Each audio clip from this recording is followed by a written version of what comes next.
Well, hello, everyone. I'm Charles Bass from the USD Alumni Association, and I'm so happy to welcome you to this Alumni Spotlight featuring Dr. Jessica Williams. We've held many virtual programs over the last 16 months or so, and we will continue to highlight and celebrate alumni in this manner. But I'm also happy to report that we are beginning to host some more in-person events, depending on local COVID protocols, of course. So be on the lookout for those and all our programs at alumni.sandiego.edu. Today's event is co-sponsored by the Alumni Association and the Black Alumni Network, and I'm happy to welcome the network's chair, Kelsey Dantu. Kelsey graduated from USD with a degree in anthropology in 2019. She also played women's soccer for the Toreros, and she worked for USD Athletics prior to taking her new role as the resident relations coordinator up the street at UC San Diego. Kelsey, take it away. Thank you, Charles. Happy to be here. My name is Kelsey Dantu, and I am the sitting chair of the Black Alumni Network at USD. BAN, as we call it for short, was established in 2013-2014 with the help of actually Dr. Jessica Williams, Ulrika Wells, and some other amazing Black alumni. The point of having BAN is to gather Black alumni together, put together events that are of interest for the Black alums and other community members. And we like to think about, fundraising for our Black students. We like to have events that are going to be important and of interest to everybody. We also believe in using the time, treasure, and the talents of our Black alums as well. So that's a big focus for us. And we've had some amazing programs in the last year and a half. So thank you to all of you who have tuned in and who are continuing to support BAN in so many different ways. Very excited for today because we have Dr. Jessica Williams here today, and she's going to chat about her wonderful experience as a Black woman, as a Black person. And Charles is going to take it away with some awesome questions, and we'll finish the night out or the day out with some questions by myself as well and some Q&A. So I hope you all enjoy. And without further ado, back to you, Charles. All right. Well, thank you, Kelsey, and thanks so much for all the good work you're doing for the Black Alumni Network and for USD. We really appreciate it. And now it's my pleasure to tell you a little bit about Dr. Jessica J. Williams. Dr. Williams graduated with her PhD in Leadership Studies from the School of Leadership and Education Sciences at USD. She currently serves as the Interim Director of Student Affairs at UC San Diego's Department of Economics. Jessica is a Black feminist, artist, and educator dedicated to the creation of authentic and empathetic relationships, communities, and organizations. Her work focuses on empowering individuals, centering the marginalized, in an effort to create inclusive and compassionate communities. Jessica is the co-founder and CEO of Golden Peaches, LLC, a wellness resource created to empower individuals and organizations to become more authentic and aligned. They promote identity work, comprehensive wellness, creative expression, and community building that helps participants define strength and claim their sovereignty. And with that, I wrote myself a note to remind everybody to please use the Q&A feature, but I was just going to keep on reading. But meanwhile, let's get right to Jessica. It's so great to have you with us. Thank you so much for joining us. Thank you for having me. I'm really excited about this. All right. Well, and we'll just jump right into it, right? As we all know, the last year and a half has been all kinds of things, traumatic, turbulent, and at times enlightening. How are you doing? I'm doing well. I think every day I take it day by day. And I have just gotten in the practice of having a lot of grace with myself, a lot of grace and compassion. I think the more that I extend to myself, the more I find that it's easier to extend to others. So just taking everything slowly and just trying to tell myself, it's okay, you're in a pandemic, you're doing the best you can. So, doing good. Yeah, I think I appreciate that. I'm working on that too. I think the word of the year for 2021 is going to be grace. Sure. We need to constantly remind ourselves to give ourselves grace. Like you said, it's easier to, if you're feeling okay with yourself, that you can help others as well. So I'm doing great. I'm grateful for health and happiness and friendships, and we're still virtual at USD, but we're moving back to coming on campus soon. And that's going to take some grace as well. But it's fun to have students back on campus. I see some across the street right now. So there's a lot going on. So yeah, it's good. Well, we want to talk a little bit about this essay and the anthology, You Are Your Best Thing: Vulnerability, Shame, Resilience, and the Black Experience. It's a New York Times bestseller. Brené Brown and Tarana Burke, I believe that's how she pronounces her name. I hope so. Yes. And the highlight of the book for many of us is an essay in there, Black Surrender Within the Ivory Tower, written by you in the New York Times bestseller. How did you get involved in this project? It started at USD.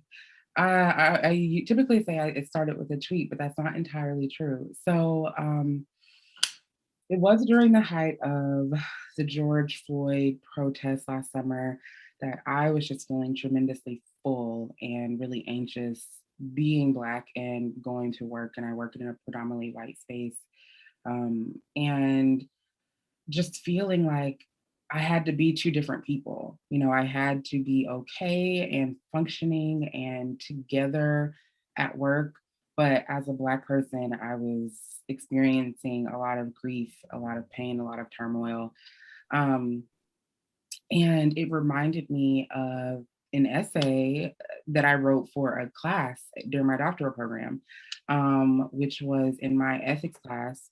I wrote about the ethical dilemma of how Black am I allowed to be in a white space?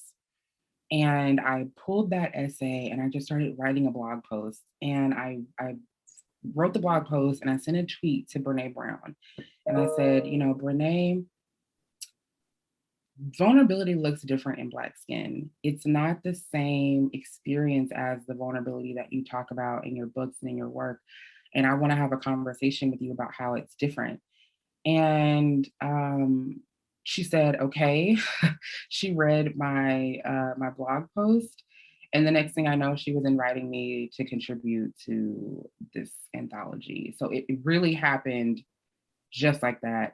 And I think, thank goodness I wrote that paper in my ethics class, because I would not have been ready to write this essay. But honestly, she just asked me to expand. She was like, expand on those thoughts, expand on that feeling, that idea of negotiating parts of yourself in order to be in a space. And they really gave us free reign to dive into our experience.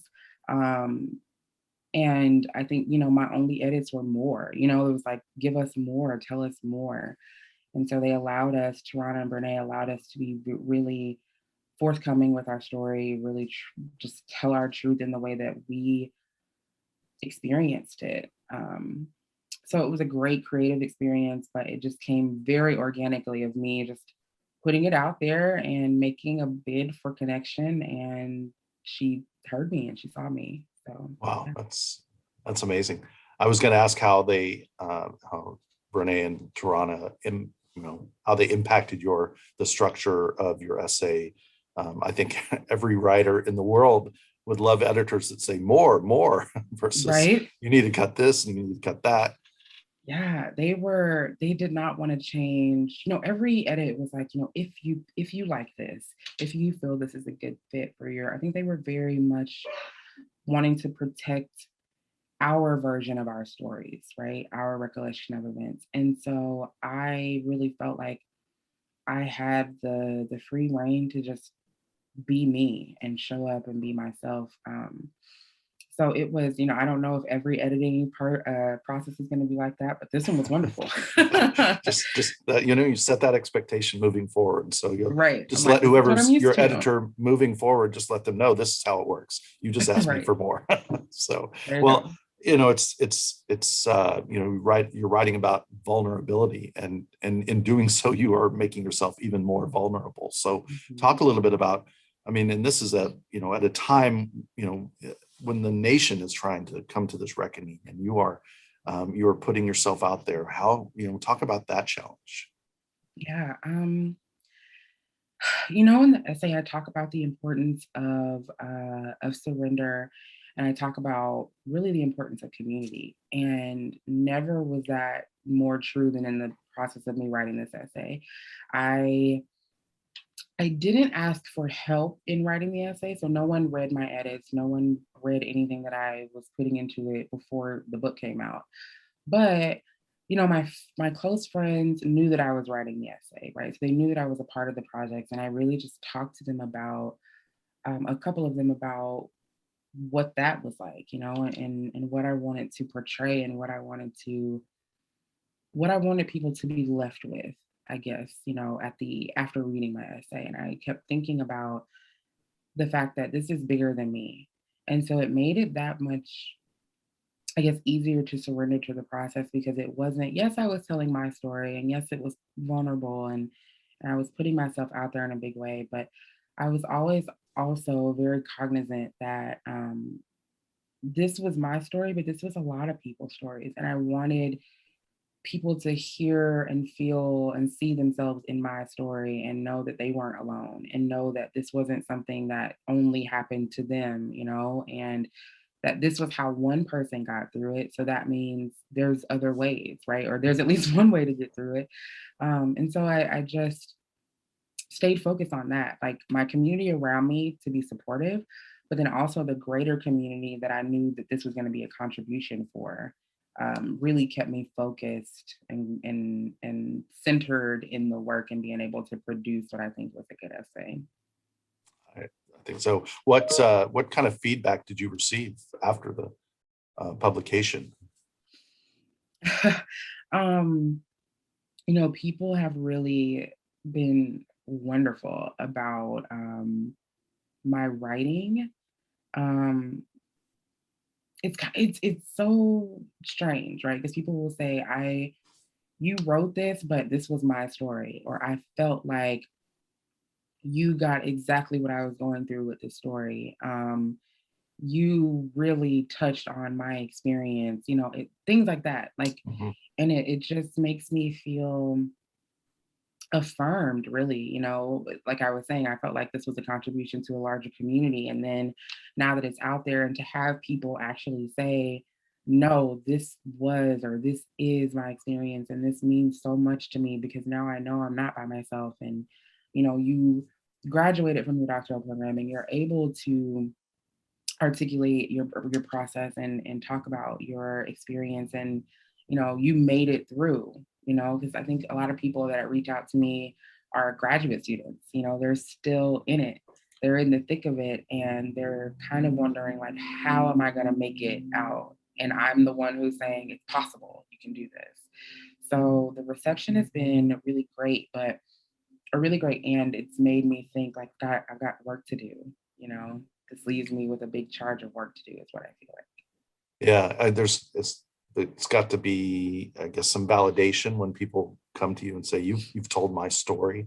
So I guess in a sense, it's great to feel you're not alone.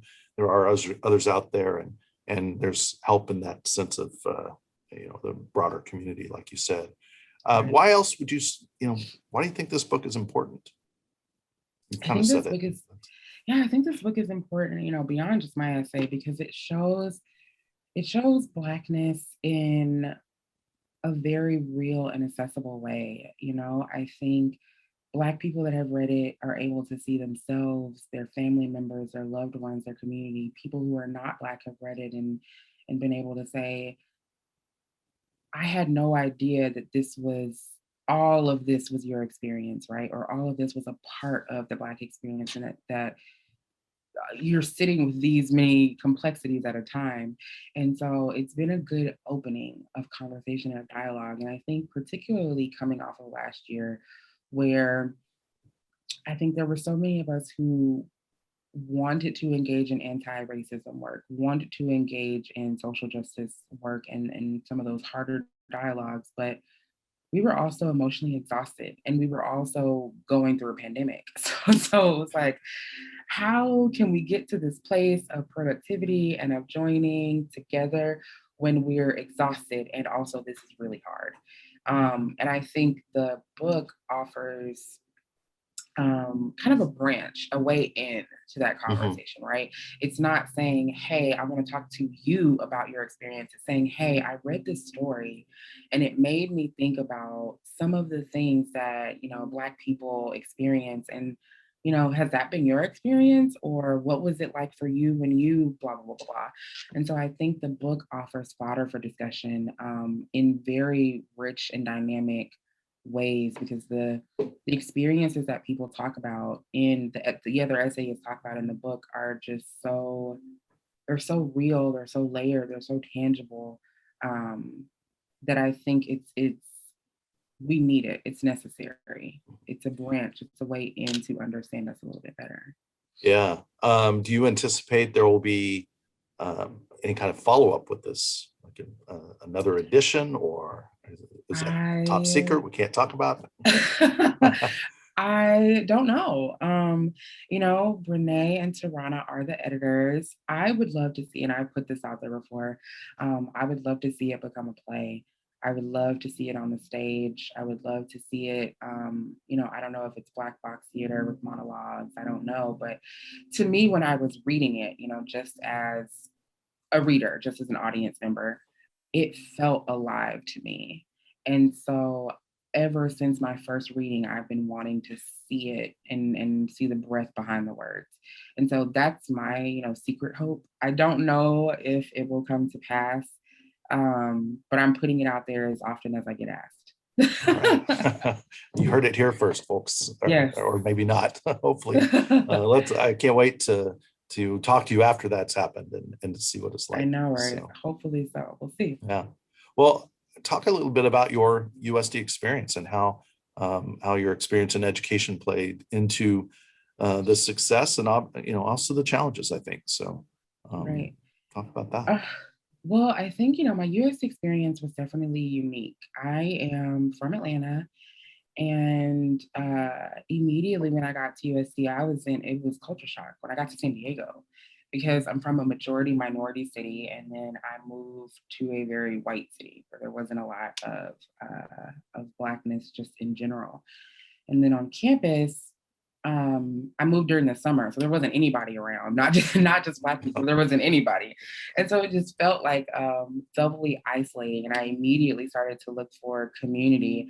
One of the places I found that was through Center for Inclusion and Diversity, Dr. Floyd, and then he introduced me around campus to different faculty members and administrators, Pam Gray Payton at the time, and Dean Powell, Dr. Spencer, and I immediately got plugged in and started doing research with Dr. Spencer, research with Dr. Floyd, and then I think within even my first couple of months, I met Kara. Like, I just got busy immediately, starting meeting people. And I was like, okay, what Black alumni can I meet? Who's around? I think I just immediately wanted community. And part of that had to do with just feeling like a fish out of water in a brand new environment, in a brand new space, in a brand new city. But academically, I always felt supported as an academic, and I always felt like my ideas were heard. I think the hardest thing for me was just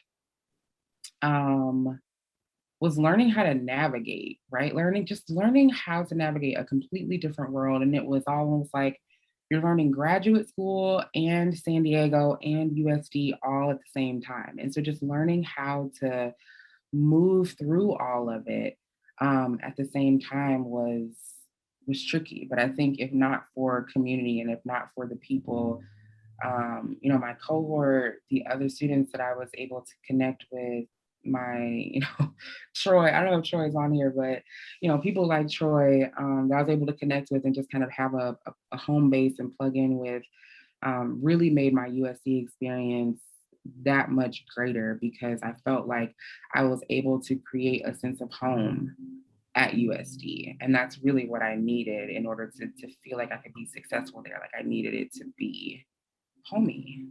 Yeah. So. Yeah. I think going from Atlanta to San Diego had to be, as you mentioned, culture shock for sure. Big change.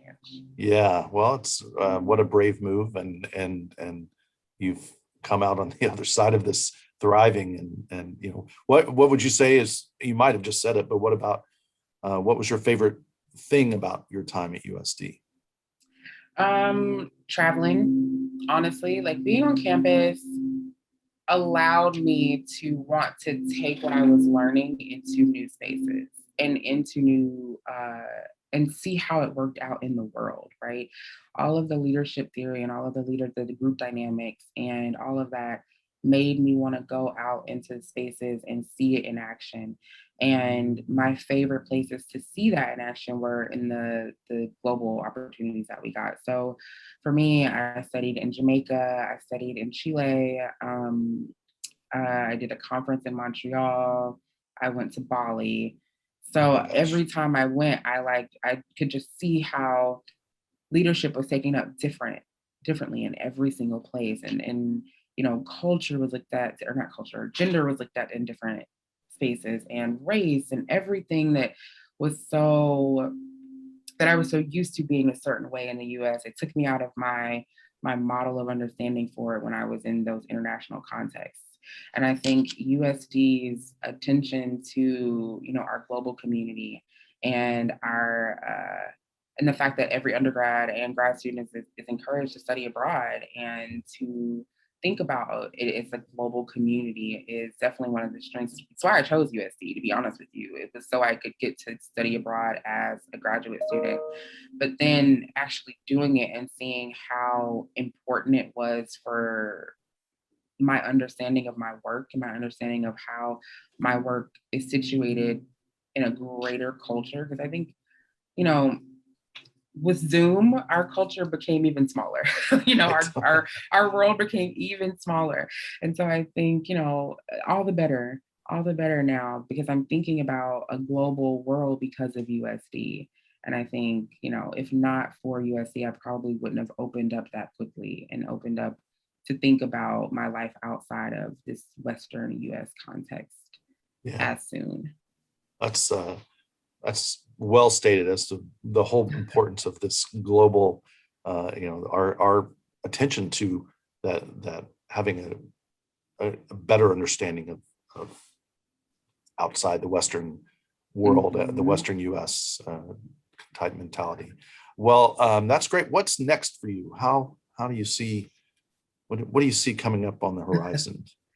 Well, besides, directing this play and probably taking it on the road, all worldwide. The things. I honestly, I want to get back in the classroom. I'm not teaching right now and I miss it. I would love to teach a course and look at, somatic ways of knowing, looking at body and leadership. I would love to teach that in an international context. And so I've been working with a couple of people. Actually, one of the other contributors from the essay, Sonia Renee Taylor, she wrote the book, The Body is Not an Apology. She's based in New Zealand. And so I started talking to her because I was like, oh, some of the people I did my dissertation work are in New Zealand. And I was like, I wonder if I could go to New Zealand and take a class. But yeah, I want to get back in the classroom. I want to do more coaching and facilitation and workshops where I'm just talking about the power and vulnerability, and especially the power and vulnerability for leaders and people, particularly people at the margins who feel like we are already so vulnerable all the time. What that vulnerability can look like in a space of empowerment, and how that vulnerability can actually be used to help us increase leadership capacity and opportunities for leadership. So, focusing on my coaching and my workshop work, but also really want to get back in the classroom. I miss teaching. I think on behalf of the students, I hope you get back in the classroom soon, because that would be remarkable for them. And congratulations on your successes, and best of luck for your continued success. And now we get a true highlight. I'm going to invite you to read an excerpt from the essay, Black Surrender Within the Ivory Tower. I'm going to turn off my camera, and after you read that, then Kelsey will come back and with some more Q&A.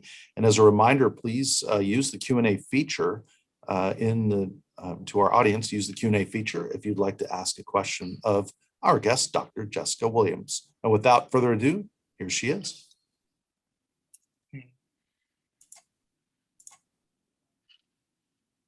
I continue to turn over the irony of being proud of my professional accomplishments and being complicit in a system of classism, exclusion, discrimination, and oppression. Being successful in higher education was and is very conflicting for me, because in order to achieve, you have to become adept at assimilating. Despite your best efforts, you begin to internalize a culture of beliefs you never wanted or asked for in the first place. It is a sacrifice that you don't even realize you're making until you've made it. I find my peace in knowing that my presence within the academy changes the academy. I found myself determined to not only discover and lean more into who I was as a Black woman, but to do so without shame in an open search of a community that would bring me into existence so long as I committed to being seen. Maybe you should teach yourself or teach people how to be uncomfortable. It was a thought that my dissertation chair once uttered to me during a meeting, and it's been ringing even louder as of late. At the time, it seemed like an utterly impossible task. How was I going to teach people how to be uncomfortable? And why would anyone trust me to do that? Now I can see that being a Black woman in my professional spaces is a leadership lab model for how to be uncomfortable. Surrender allowed me to stop fighting and listen, and listening allowed me the space I needed to hear the story being told and change it if I dared to. Having a strong community gave me the strength to continue speaking my truth, and working together, I could continue to face any unknown. It was never about what I had to obtain, and always about recognizing what I carried innately. Dangerous is the woman who can give herself what she used to seek from others. Limitless is the woman who dares to name herself. The way I see it, shame cannot oppress what acceptance has already claimed for sovereignty.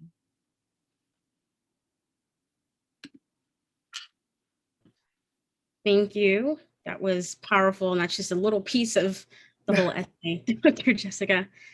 So we have a few questions from the audience, pre-populated questions. So I'm just going to fire away, and feel free to say whatever you feel like you need to say. Okay. But a question that I have when I was reading your essay actually was, the struggles that Black individuals who work in higher education, predominantly white spaces, right? Mm-hmm. Sometimes we can feel uncomfortable not knowing how to navigate certain situations or uncomfortable moments, microaggressions. And you talked about that in your essay. What advice do you have for Black individuals who are new to higher education, or those who have been in it for a while, who are still trying to learn how to overcome certain situations? What advice do you have for us? Right. I think number one, you do what you have the energy for. I think that's always number one, right? Some of us have the energy and the capacity to speak truth to power in the moment. Some of us are just trying to survive that moment, and we don't have that energy. Have grace when you're with yourself when you don't have that energy, right? But when you do have that energy, speak up. Yeah. And I think that for everyone else in the room who's not Black or who's not a person of color, know that the people, the marginalized or underrepresented people in the room are looking at you to help diffuse that discomfort, right? And so that is why we need allyship, active allyship, who are able to speak up on our behalf, because sometimes as a Black person, you're too busy surviving the moment to try to also fight through the moment, right? And so it's so relieving when there's someone else who speaks up on your behalf and says, wait a minute, I'm not really sure if that's how we should approach that or if this is right. But I think for the Black professionals, do what you have the capacity for. Always, always, always prioritize your self-care, your well-being, what you are able to take in. Because as I said, we are vulnerable all the time. If we're Mhm. just in that space, we're kind of inside out, right? In terms of our skin, we're exposed. And so I think it's not fair to put on every Black professional just because you're in a white space that you should be the one to speak up every single time. It's not realistic. Um, and to be honest with you, it's not safe, right? Because if you are constantly opening yourself up to more vulnerability, you can be annihilated for that. Not everybody's going to be receptive to pushback. And so I think speak truth to power when you have the energy to do so, but also having allies who can help diffuse some of that discomfort and can help speak truth to power on your behalf is key. Letting your friends know, okay, when that moment happened, you want like you can speak up. That would be a help for me. A lot of people ask, like, I wish there was something I could do. That's what you can do in those moments. Like, tell people how they can help you. Not everybody's gonna do it, Yeah. but you don't know unless you offer it. Yeah. Very true. About picking your battles too. I know that could be tough, but I think it comes down to that, is knowing when to speak up, when not to, and making sure at the end of the day, your mental health is at the top, right? At the Yeah, priority always. always. You've got to protect yourself and your well-being. Mhm. Absolutely. How has your doctorate in leadership assisted in navigating anti-Black racism?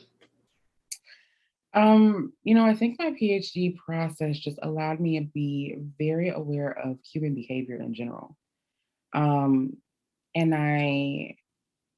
it's rare that I look at something and think that that's just racism. It's always steeped in something else. I'm like, that's racism, sexism, xenophobia. Like it's always layered oppression. Usually, I won't say always, usually. But I think that my doctoral program helped me be able to become aware of it. And more than anything, my doctoral program helped me to not pin it on a person. It's a systemic issue. Yes, we as individuals contribute to it. And so I can change my individual contribution and that will have a shift in the system, right? But it allowed me to say, I, I'm not going to look at Kim Kardashian and hate her for cultural appropriation. For like, and only her, right? I'm going to say cultural appropriation is the issue. And this is one person who's an example of someone who has been a beneficiary of that exploitation. So it allowed me to separate and say, like, I don't just hate Kim K. I Yeah. don't like this system that was created where um, some people get to benefit from something that I have innately, but somehow it's wrong in me, right? Yeah. So it Mhm. helped me be able to delineate a little bit of where the enemy is, right? The enemy being the systemic and not being mad at the person next to me. And that has allowed me to be a better person, to be honest with you, because it's like, I'm not mad at that person because we're all complicit in the system at some level to some degree. And then it's like, okay, well, just as that person's guilty, I have my own faults. It allowed me to be a little bit more compassionate to the individual level Mhm. and to be a lot more critical of this at the systemic level. And I thank my doctoral program a lot because that it helped diffuse a lot of anger for me. Yeah. Otherwise I would have just been looking at people specifically, like I'm angry at you. But now I have to look and think, what patriarchal, racist oppression, like what discriminatory pressures are forcing you into that narrative, into that decision, into that place of action, right? I think about things differently now because of Yeah. my, You had to my change your doctoral program. lens, your perspective on it, for sure. Absolutely. Good. So we have a question in the audience. It's a question that has 3 questions, actually. Why did you do a PhD? What questions did you ask yourself before starting on that journey? And what questions should people ask themselves if they're thinking about doing the same thing? Are you sure? Are you sure? Are you sure? Are you positively sure? I wanted a PhD because at the time I was working as a therapist on a college campus, and I wanted to have more of the campus structures be invested in the wellness of the student. And so I thought I need to be in a PhD program that focuses on the organization of higher ed so that we can all have buy-in into student wellness. That was my thought going in. And, as I was preparing, I forgot the second part of the question was like, what did I do to prepare? Is that it? Yes. I talked to people who went through programs. I talked to people who went through programs that I was interested in. I talked to people who went through drastically different programs. I was a counselor, so I looked at people who were going through, APA and counseling psychology and things like that. I looked at EDD programs. I did a lot of research, I asked questions. And then honestly, when it came down to choosing my school, it was, what do I want out of my degree program? What's my end game? I wanted to walk away with an interdisciplinary degree because I knew I wanted to work with many different facets, right? I wasn't just in academic affairs or I wanted to work with many different facets. So I wanted interdisciplinary. Yeah. I wanted to have good mentorship. I wanted to think a little bit outside of the box, and not be so lockstep in an R1 kind of publish or perish. I wanted faculty that are going to be very attentive. So there was a lot of factors that went into it. But like I said with Charles, the international component was also a big component for me choosing USD. So I think just asking yourself, what do you want? Yeah. Is the best place to start. Do you need your PhD to get what you want? That's a good question. Are you sure? Are you sure? Exactly. Because if you don't need it, please don't get it. Don't do it. Yeah. It's too rigorous of a process to do it if you hate it or if you don't love it. It's not to say that everybody can't do it. I don't want to make it seem like it's one of those things, but it's one of those things that if you don't love it, it's grueling enough if you love it. Yeah. But if you hate it, it's doubly grueling. So don't do it unless you really, really need to. That's good advice right there. Yeah. So Troy is in the audience and we have a question from him. Hi, Troy. So he's asking, I think he meant to put, did the publishing of this book make you feel seen? And if yes, how does that feel to feel seen? Somewhat.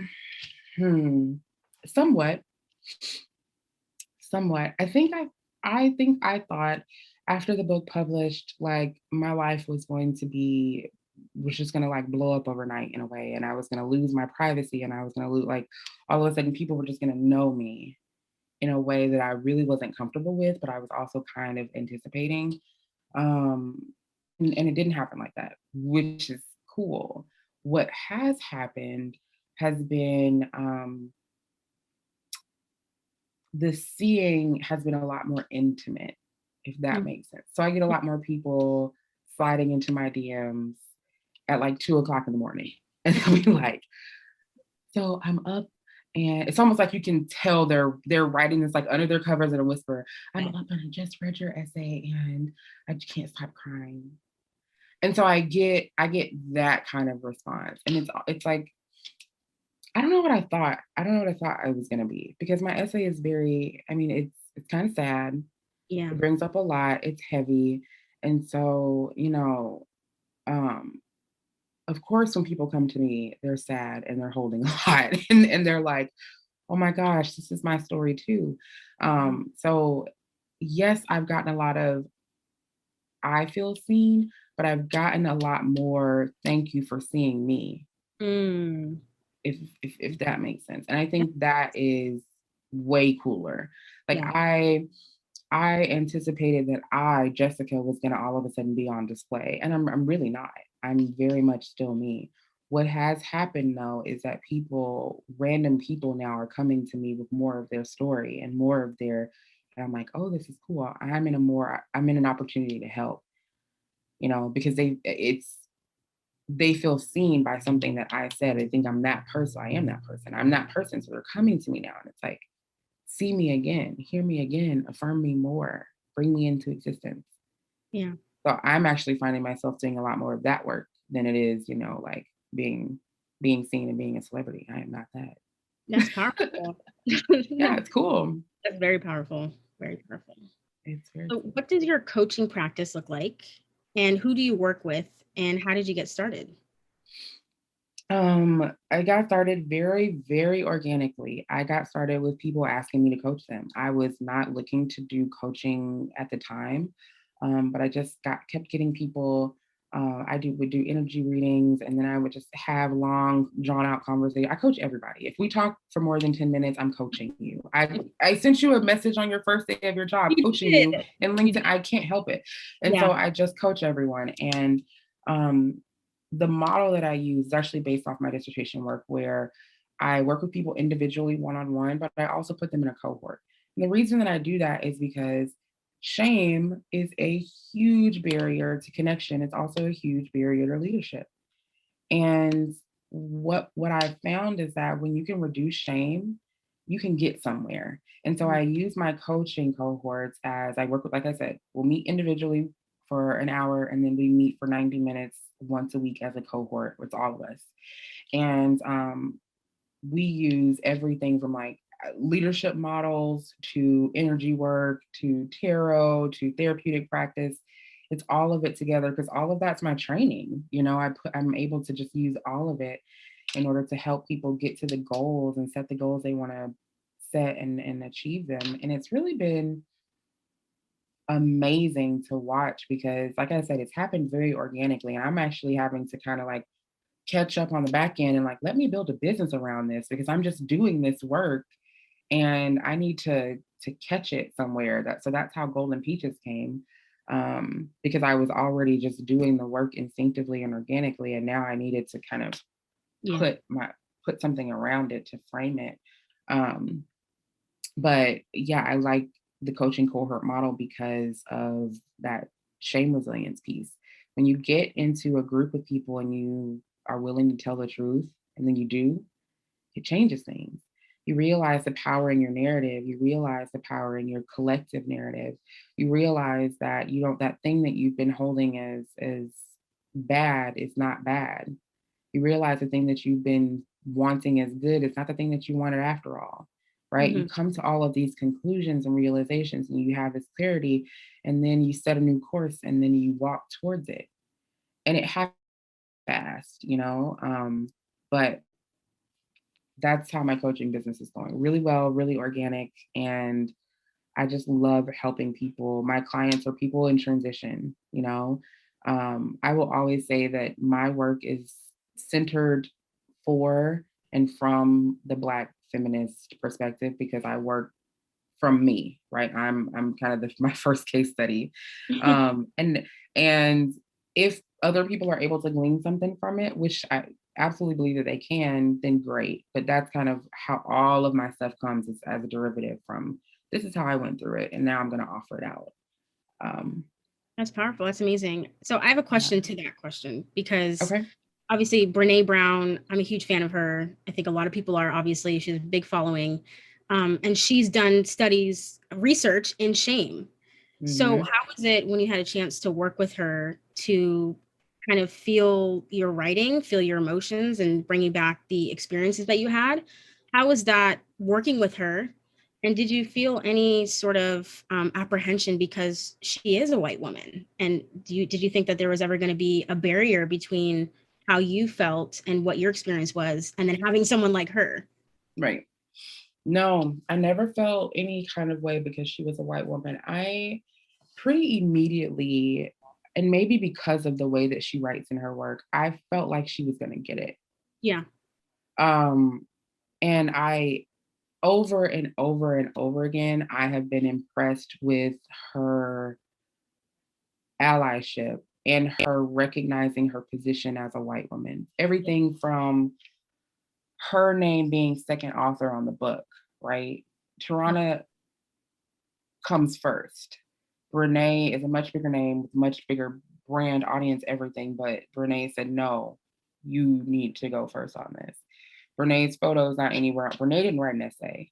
We cited Brené's work, we the essayists, but Brené didn't ask us to do that. It wasn't a requirement that we used her work.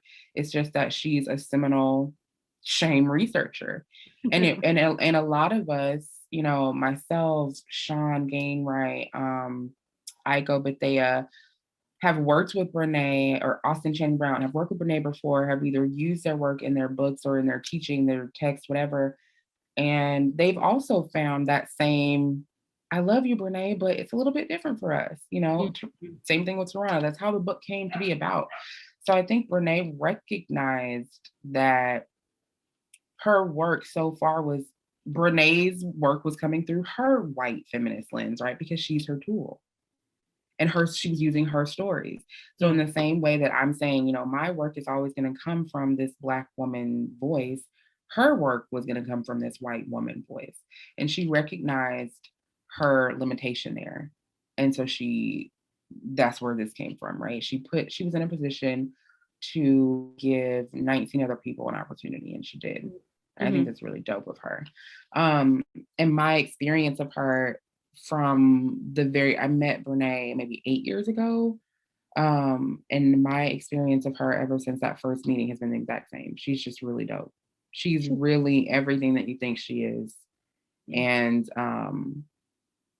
I really appreciate her integrity as a partner in social justice and anti-racism and you know, anti-Black work, because this is something that I can see is not just talk for her. I see it in her actions. You know, I'll slide in her DMs and I'm like, oh, so we're just pissing people off today. She's like, it is it what has it to is. be said, you know?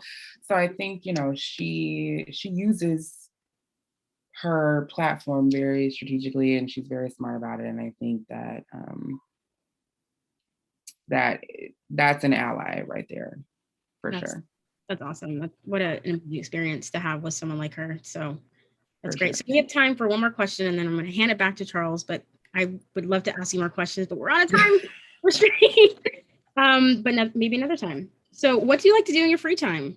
Are you painter? What do you like to do? All of it. Yes, I paint. I paint and sketch and draw and art, photography. Art is really my processing. So like a lot of people will say, oh, why don't you, people that have seen my art, why don't you sell your art? Because it's kind of like selling a journal page. It's just weird for me. But like I draw a lot. I love to hike. I'm on the East Coast right now, but like when I'm home in San Diego, I like to be outside. I like to hike.